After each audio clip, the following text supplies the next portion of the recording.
This is the BEnergyAware Podcast.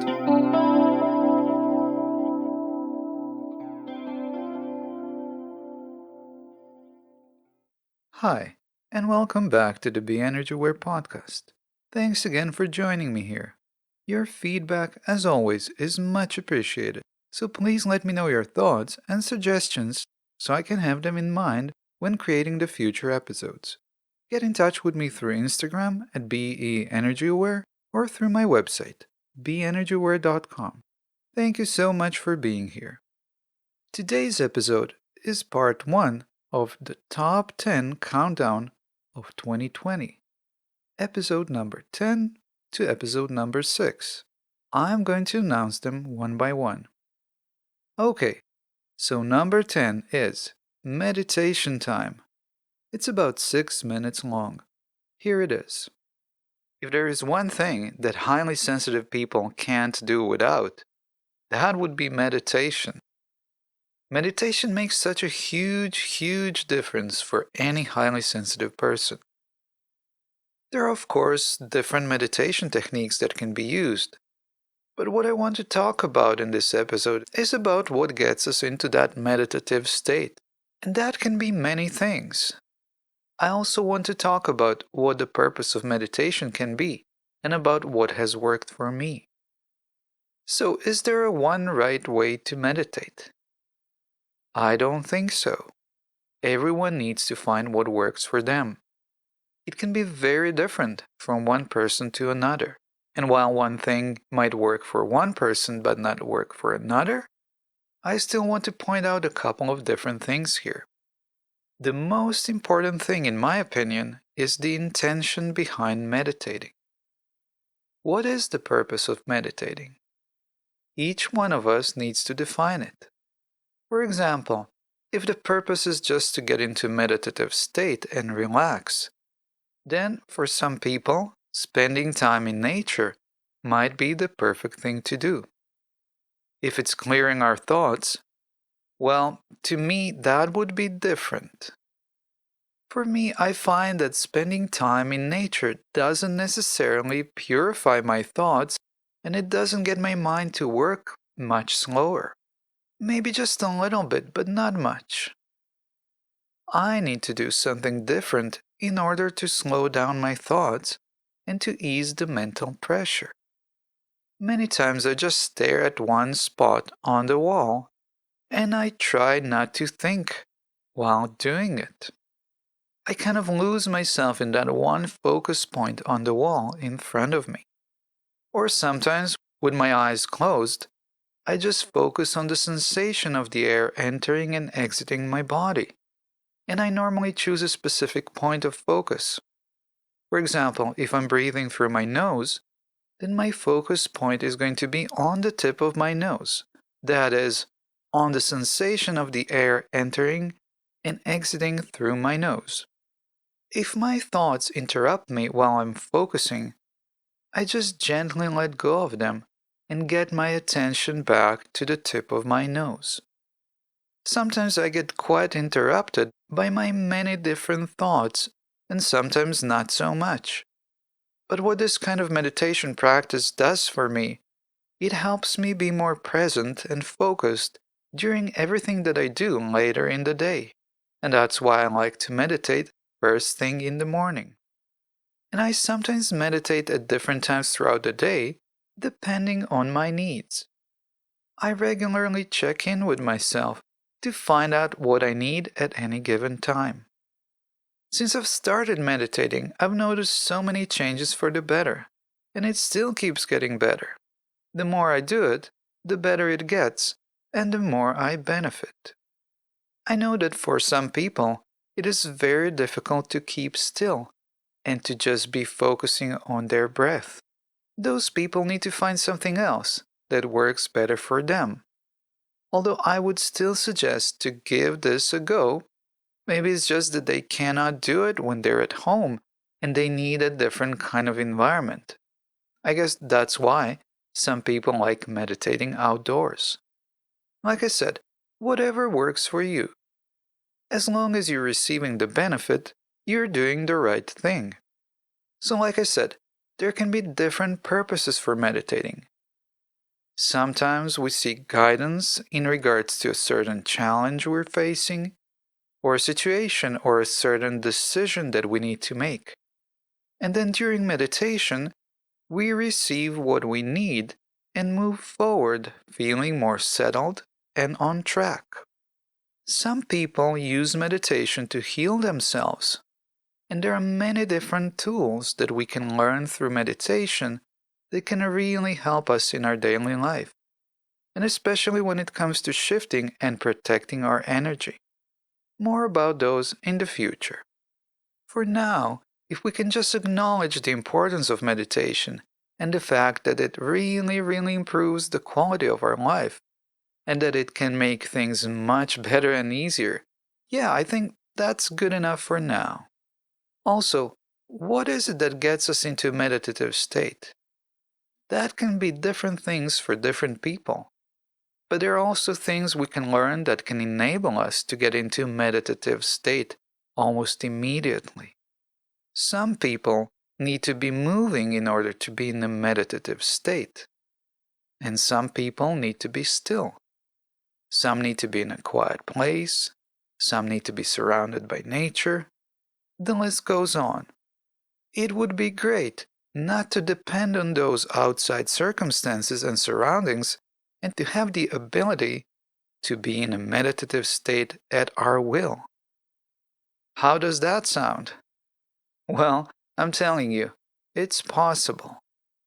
Okay, the next one, number 9, is what it means to be energy aware.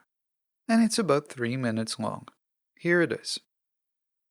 When I first started becoming energy aware, I learned a few things that helped and have been taking small steps ever since.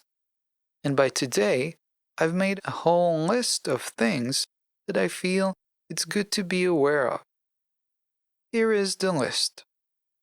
First thing on the list is being aware of my own energy. Then the second thing is being aware of other people's energy. Then being aware of the energies in my environment and my surroundings. And then being aware of the energies that are surfacing in my own energy field. Being aware of the energies that I'm projecting. Being aware of the energies that people around me are projecting. And being aware of the energies that are surfacing in other people's energy fields. And then after that came questions like, for example, how do I change my own energy if I don't like it? How do I get rid of the energies that are surfacing in my own energy field every day as a result of past trauma, or me picking up or taking on negativity, or as a result of me even creating negative energy by negatively responding to my environment, to people and situations? How do I keep myself safe from negativity and from other people's negative projections? So you see, to me, being energy aware means truly understanding what is going on within us and around us, as well as having the ability to keep ourselves energetically safe, especially in critical situations or unfavorable circumstances. And then with that comes the responsibility of managing our own energy and not putting or projecting negativity onto others. And if we by some chance do that, that we can catch ourselves right away, and that we are then able to clear that energy safely so that it doesn't affect ourselves or others. And also that we know how to keep the energy in our home clean, and that we know how to maintain our own energy. These are all things that we're going to be talking more about in the future. For now, if we can all set an intention to keep raising our awareness around these things so that with time we can be as conscious and aware as it is humanly possible.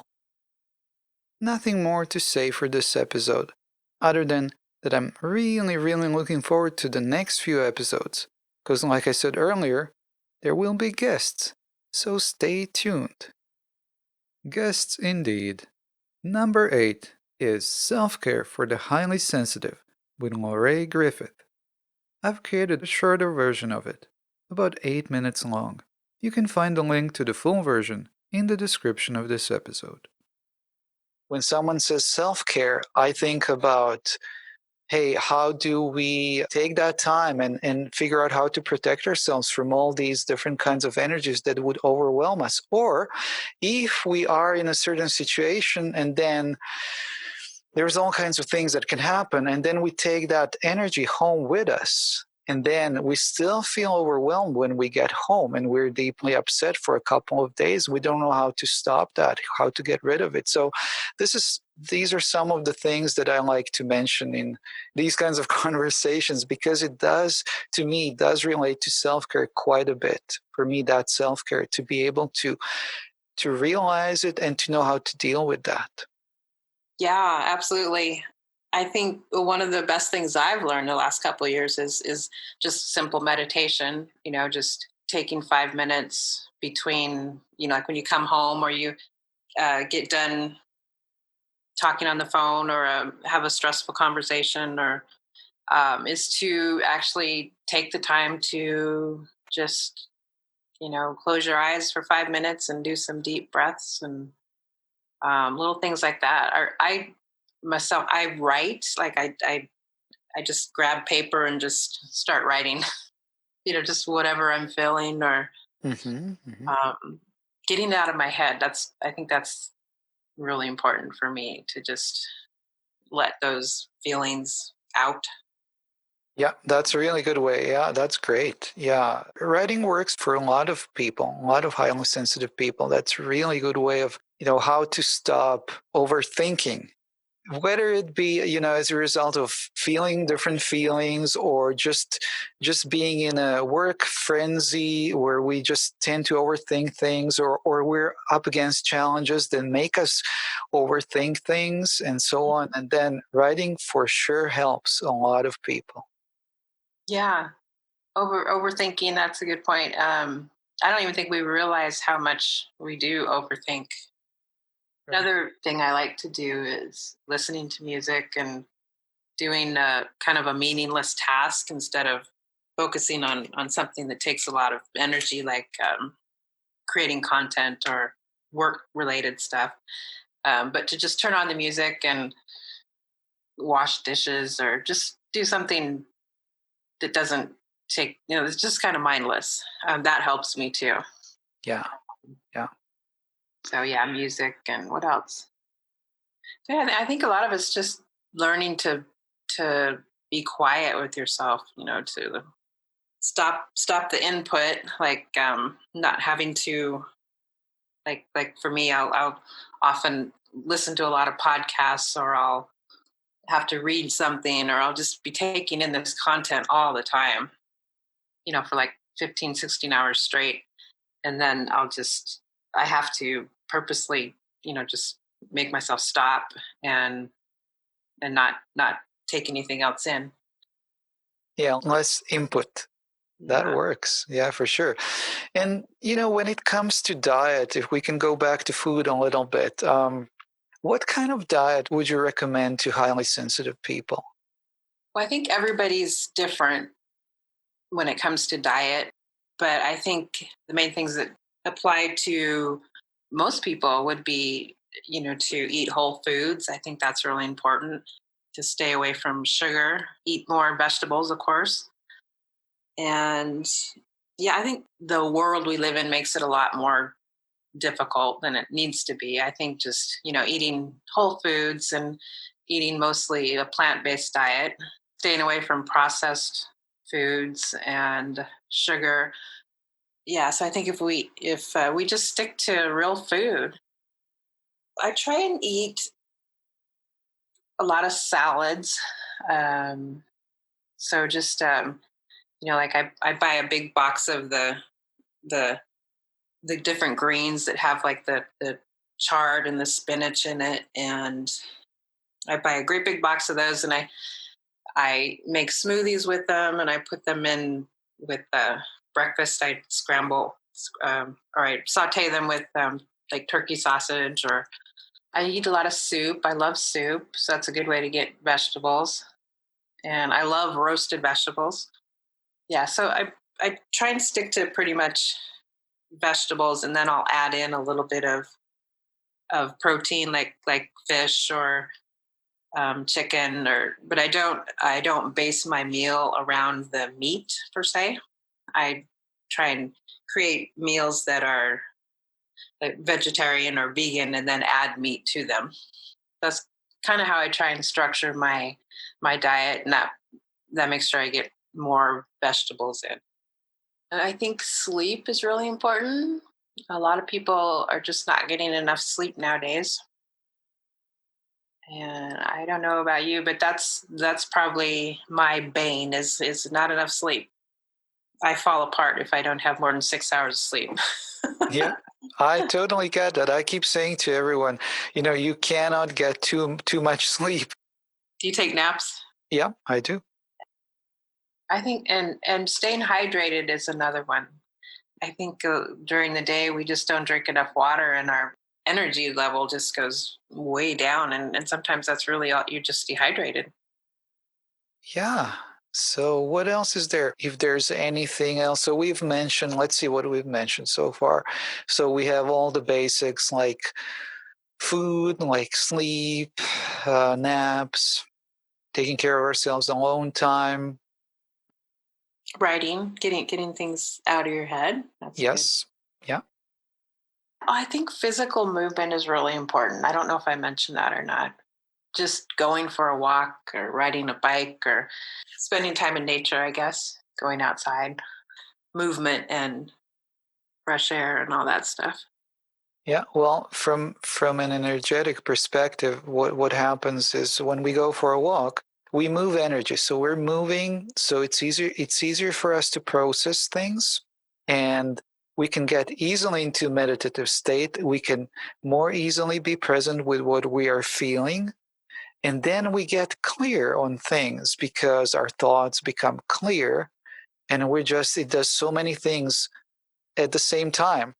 For some, it'll be walking, for some, riding the bicycle, for some, it'll be jogging, for some, it'll be yoga. Anything physical is great.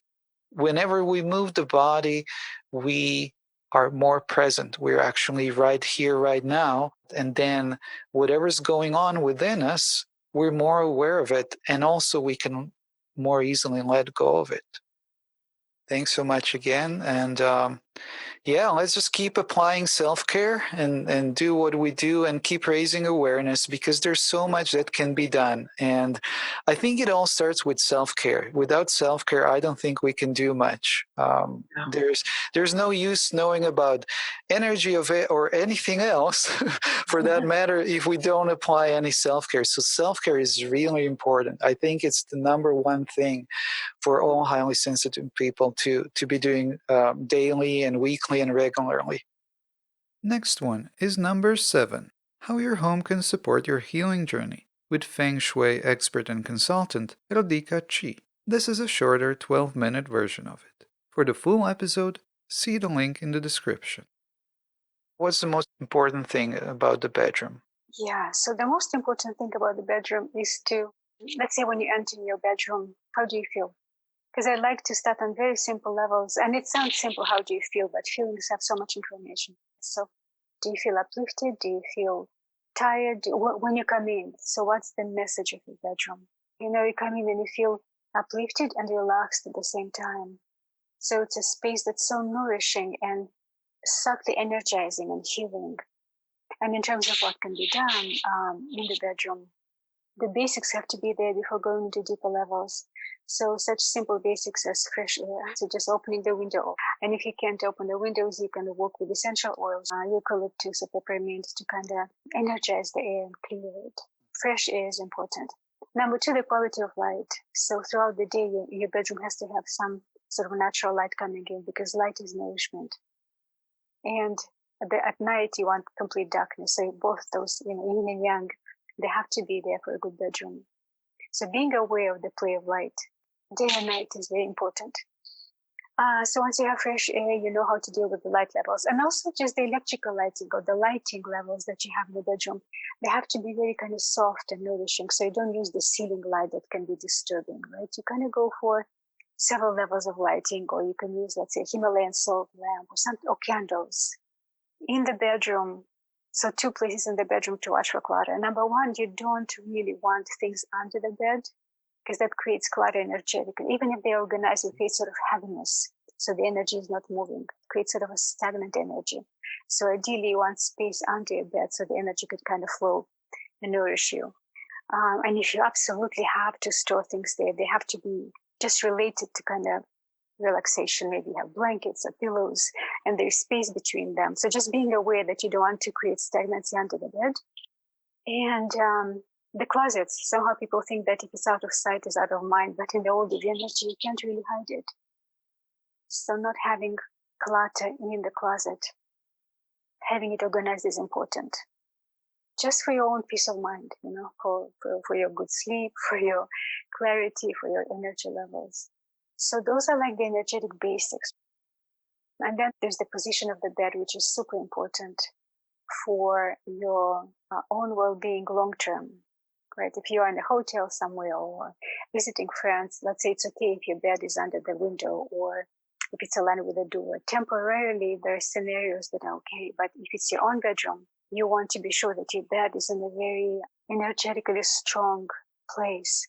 And in Feng Shui, this is called commanding position, which means you are sort of in command. I mean, you see the door, you see the window, you have a wall behind you, so you feel safe. It's basically about feeling safe. Somehow we don't often talk. I mean, there is still information, but not so much about just the sense of safety. So we talk about being nourished in the bedroom, being, having a sensually pleasing bedroom. But number one would be a safe.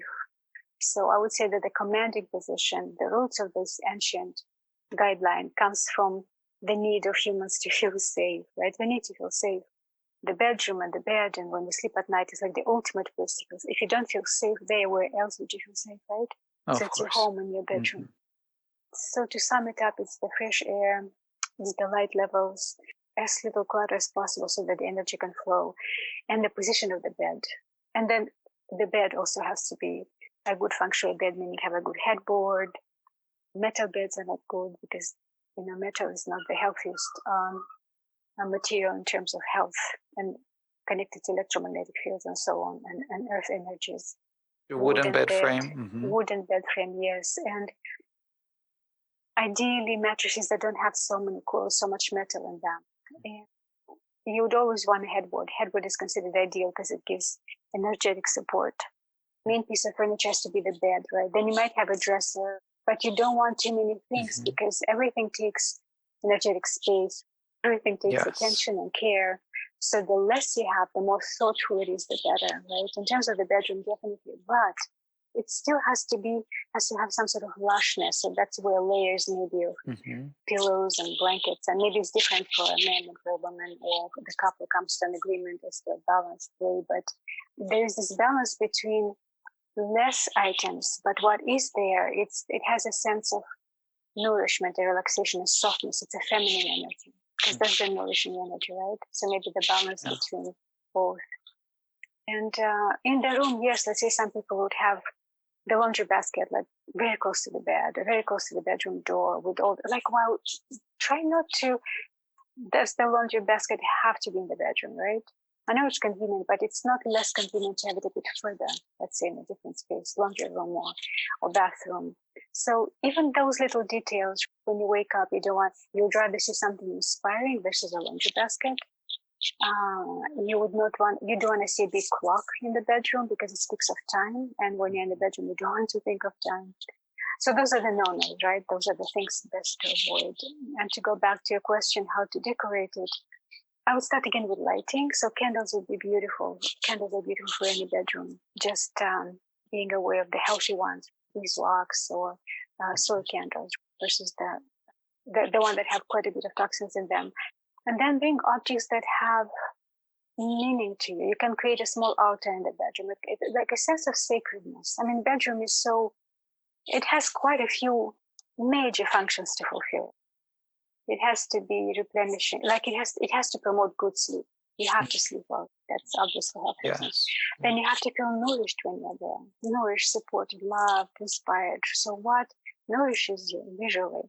What supports and inspires you? So bring art, like bedroom art is a huge topic. And that takes some time to find, like what image makes you feel the way you want to feel. And that might be different for different people, but usually, probably for most of us, we want to feel a sense of love and growth and maybe adventure or deepening of connections. So, just define what energy you want to surround yourself with, what energy you want to see in your life on a more or less constant basis, and find what expresses it. So watch for, do you want to recreate the energy where you are now, or do you want to create a new energy?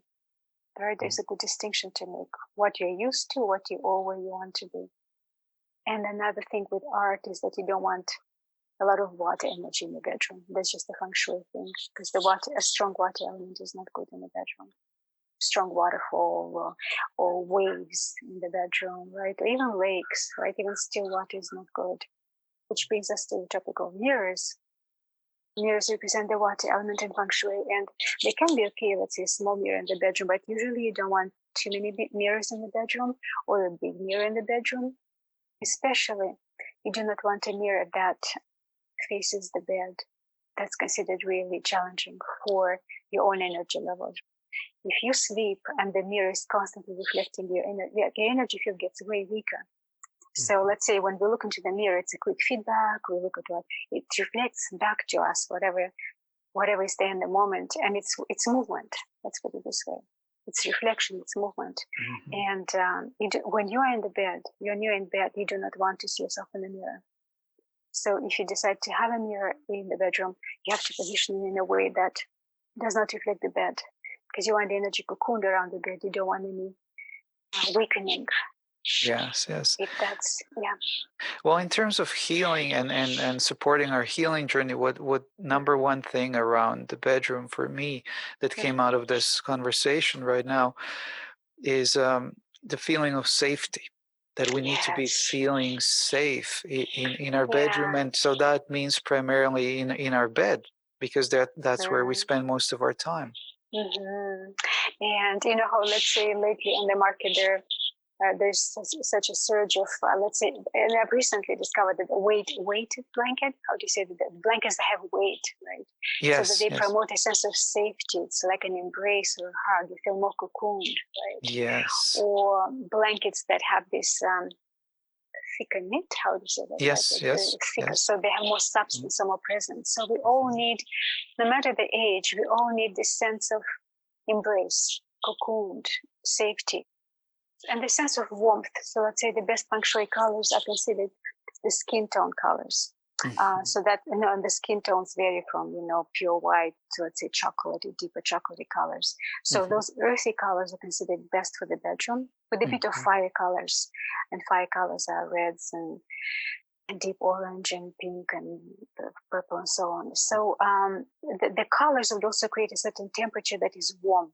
You want warmth in the bedroom. And you do not want colors that, let's say, blue color is not considered good for the bedroom. And one reason, because it's a watercolor and we don't want a lot of water. Another reason is that it's not really a warm color, right? Unless it's a sky blue. I mean, there's so many nuances here.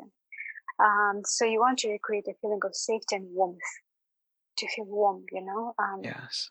Green color is not considered, green walls are not really good for an adult bedroom, maybe for a child bedroom. And it depends on which greens, right? Green is an interesting color to work with because it's never just one shade. When you look at a tree, it has like at least hundreds of different shades of green. So when you want to bring green into your space, you don't just bring it with one green color. You have to bring at least 3 to 5 colors. That's a different topic, but best that warm colors, skin colors, earthy colors with a bit of fire. A sense of grounding, which is a bit different from safety. And that's where, let's say, a good rug would matter, or window treatment. Grounded energy. So let's say if you have a rug in the room, it immediately grounds the energy versus not having a rug. Let's say you see a room, right? So that's usually what rugs do, they ground the energy. And window treatment, meaning curtains, let's say like a more soft, luxurious, thicker curtains to close the window, create a softness and a sense of protection again, and grounds the energy in the space. Visually, if you think about it, it doesn't have to be depends on the windows, depends on many things, but they have to be elements of grounding that have sort of weight with them. You do not want a bedroom that floats in the air. Usually, if you have a bed that's well set up and that can ground the energy a bit, but it needs some help. So the two feelings of safety and grounding. Let's say three: safety, number one; grounding, number two; and three, love and nourishment, healing. We'll put those all together. And the last episode in the part 1 of our top 10 countdown of 2020 is number 6, Highly Sensitive People and the Subconscious Mind. It's about 8 minutes long. It is true that highly sensitive people can sense the energies around them, but what about the energies that they themselves carry inside of them? Those that are deeply hidden and that have been there, sometimes even since our childhood. It is exactly those energies that can shape our everyday reality and can be in our way. And that's exactly why I want to talk about them today. First of all, we need to remember that thoughts and feelings are also energy, and that some of those thoughts and feelings can be hidden and can be influencing our reality, many times not in a good way. What I'll do now is I'm going to let you first listen to a 2-minute introductory speech from one of my live events where I talked about the subconscious and where our intention for that night was to let go of as many subconscious negative beliefs as we possibly could during the 2 hours that we had. After the short intro speech finishes, I will then talk a little bit more about the subconscious and how it normally plays out in our daily life, and I'll also give you an example. Here is the short recording. The subconscious is, after years and years of paying attention to it, to me, it's really quite transparent and how it plays out in our daily life. I know what's driving the behavior or the situations, what's creating the situation, and so on and so on. And I can tell exactly what the beliefs are, or just one deep-seated program. And so to me, the subconscious is really obvious and really, really highly transparent because it's there all the time, playing out in our daily life, whether we're aware of it or not. So this is kind of an introduction to what we're going to be doing for the rest of the evening. So I think let's just think about one unpleasant situation that recently happened, and to share that with us, and maybe we can shed a little bit more light on what was really going on and how that was connected to the subconscious. I think this would be a good thing to do right now. So I'll give you a minute or two to think about it, and it doesn't have to be the most unpleasant. It doesn't have to be the most extreme situation. It can be but maybe something that bothered you, and maybe you didn't think about it too much at the time, but maybe you just remembered it right now. Whatever comes first, any kind of recent situation that you had. So I'll give you a minute or two to think about it. Feel free to drink water as you think about it, because now we're amping up the energy for tonight. Things are going to be stirring up and coming to the surface. So think of a situation that you've recently had when something unpleasant happened to you. Whatever comes first, any example will do. Or maybe you've had something happen to you repeatedly and you can clearly see that there is a pattern to it. Sometimes the subconscious shows itself as conscious negative thinking, which then creates and attracts exactly the situations that we don't want to attract, but that we've been thinking intensely and repeatedly about, and so it comes about. But sometimes it's the other way around. not through our conscious thinking. It can be subconscious and not so obvious. But again, it shows itself through people that we encounter and through our interactions with them. And other times, it doesn't necessarily need to be something unpleasant that happens to us directly. It can be something that we've observed happening to others. You know, when we hear someone say something to someone else that's not nice, or that has negative energy attached to it. In general, how to best catch the subconscious is by first of all paying attention to what's being said. When someone tells you something and it sounds like a phrase and it seems negative, or you hear someone say something to someone else right in front of you that has that same kind of negative energy attached to it, or you catch yourself saying something out loud and again it feels negative. Unfortunately, sometimes also things can happen that seem like they're right out of the blue, and it is exactly then that we need to really search ourselves and ask ourselves if it is somehow connected to our subconscious. Let's have a look at an example. Let's say you're in your workplace and one of your colleagues is having a bad day. He or she is grumpy and in a bad mood, and he or she starts making negative remarks and basically putting you down or consciously or unconsciously provoking you to react in some way. The crucial word here would be react. As soon as anything they say or do makes you react, it's best to pay close attention to what they said or what they did, or most likely, best to pay attention to both. Whatever happened that you've reacted to might mean that there are subconscious beliefs present in your energy field that have attracted this to happen. Let's look at it from a positive perspective. Now you know and understand at least partly why this could be happening, which increases your chances of successfully dealing with it. In this example that we've mentioned, the subconscious beliefs could be, whenever I'm having a good day, something happens to ruin it. Or, whenever I'm feeling happy, something happens to spoil my mood. And if your colleague at work says something specific, like for example, I can never count on anyone's help, I always need to do everything by myself, then chances are that you have that same subconscious belief yourself. They have it for sure, but it is also possible that you have it as well.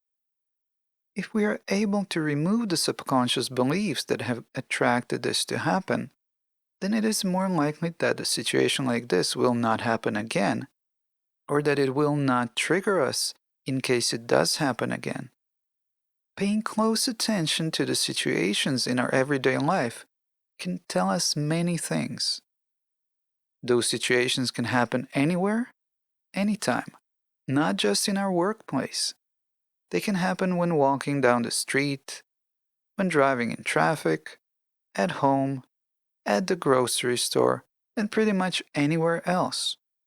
If we start noticing or experiencing anything that we don't like, best to take a good look at ourselves and search for answers why this happened to us. Whatever it was, it most likely was not a coincidence. How I started shifting things for myself was I consciously and actively made an effort to think positively and watched that whenever I spoke, that I also spoke positively. That was a really good start that brought quite a few shifts for the better in different areas of my life. I believe that if we get into a habit of thinking and speaking positively, that it can to some extent reprogram our subconscious as well. But that was not good enough for me. So later I also learned how to directly access and reprogram the subconscious. Okay, this concludes part 1 of our top 10 countdown of 2020 on the BEnergyAware Podcast. Next week, we will continue with part 2. If you like this podcast, please leave a review on Apple Podcasts. Also, Get in touch with me with any thoughts or suggestions. Message me on Instagram at BEnergyAware or through my website, BEnergyAware.com. And please share this podcast with your friends. I'm Bran, and I look forward to connecting with you soon.